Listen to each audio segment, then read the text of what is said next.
बच्चों आज हम क्लास छठी का वर्कशीट 40 करेंगे। पहले हिंदी मीडियम स्टूडेंट्स के लिए, उसके बाद इंग्लिश में। इससे पहले भी हम इस वर्कशीट में पढ़ चुके हैं कि सजीव और उनका परिवेश। अब हम बात करेंगे नेक्स्ट टॉपिक की, जिसका नाम है उद्दीपन। उद्दीपन है क्या?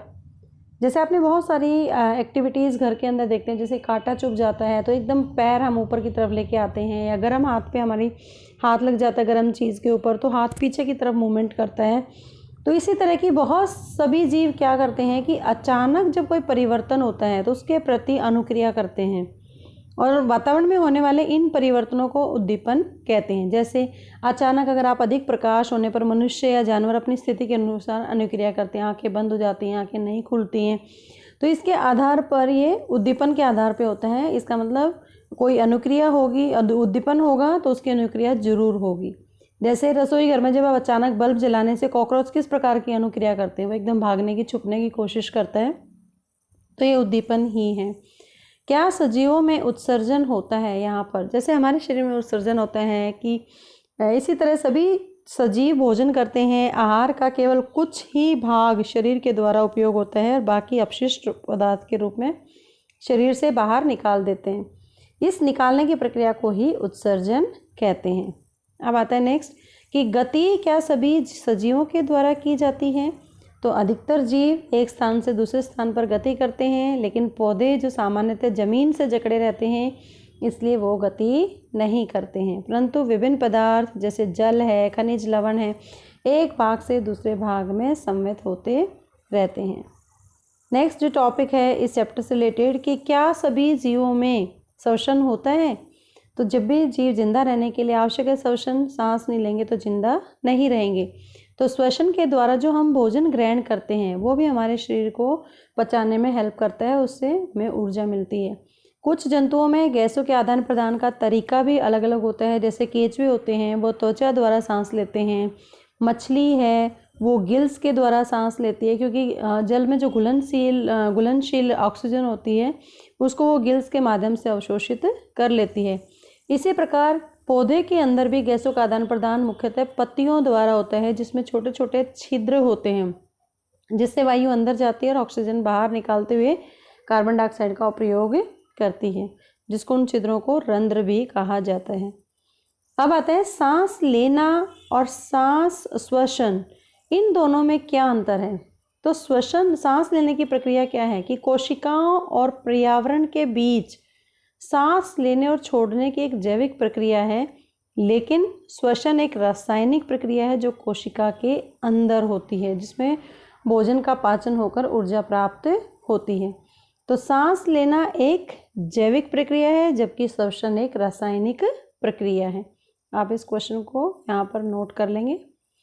Now the time for the English medium students, and today's worksheet is worksheet 40 for the class 6th, and we are going to discuss about living organisms and their surrounding. Now few concepts we are going to discuss today. First is stimuli. All living beings respond immediately to the sudden changes, and these changes that make us respond to them are called stimuli. For example, when all of a sudden light flashes, animals and a human being respond according to their situation. And as well as you have also seen that what happened to the cockroaches when you switch on the light in the kitchen. They move very fast, or they try to hide in the different places.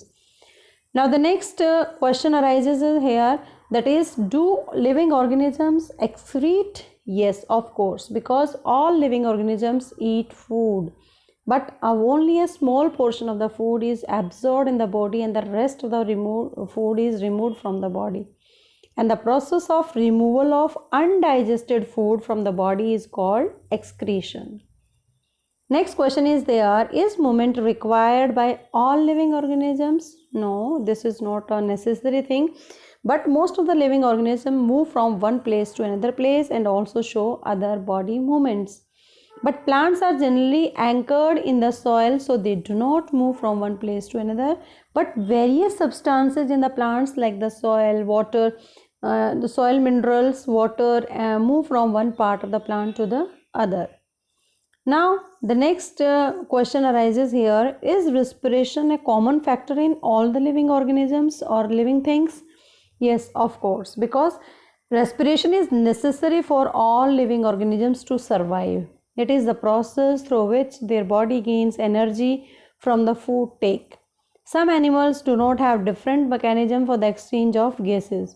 For example, earthworms breathe through their skin, fish have gills for absorbing oxygen dissolved in the water, and plants also they make the use of their leaves for the exchange of gases.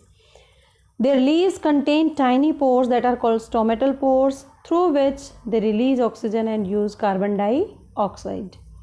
Now the one question is arising here, that is, what is the difference between breathing and respiration? Breathing is just a biological process of inhaling and exhaling of the gases between the cells and the environment.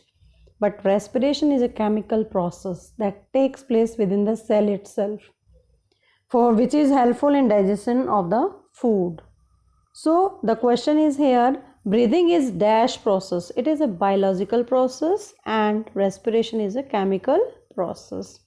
I hope you understand the concept of different ideas related to living organisms and their surrounding. Keep watching Super Vigyan. Thank you so much.